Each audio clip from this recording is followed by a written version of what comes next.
أعوذ بالله من الشيطان الرجيم. بسم الله الرحمن الرحيم.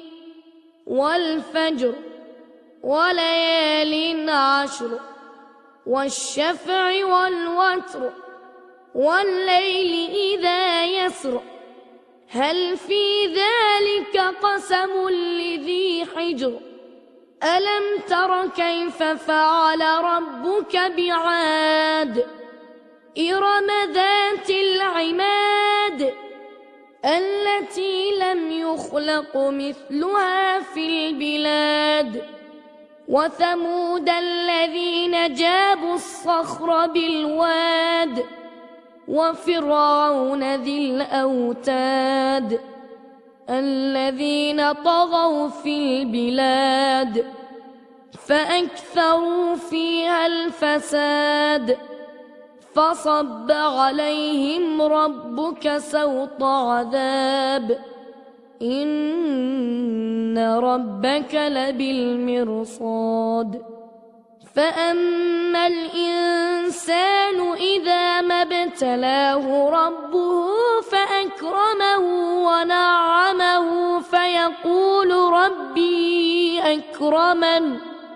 وأما إذا ما ابتلاه فقدر عليه رزقه فيقول ربي أهانن كلا بل لا تكرمون اليتيم ولا تحاضون على طعام المسكين وتأكلون التراث أكلا لما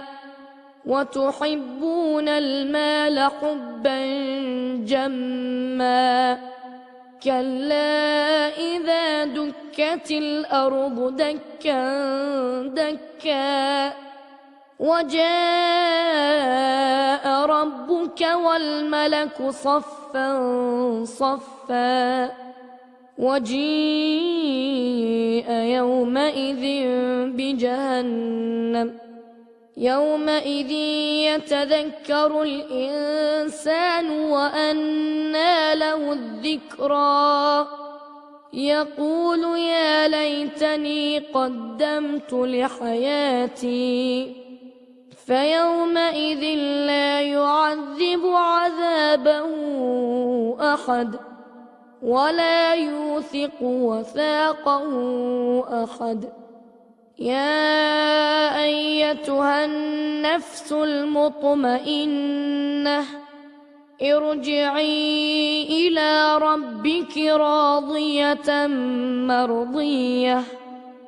فادخلي في عبادي وادخلي جنتي.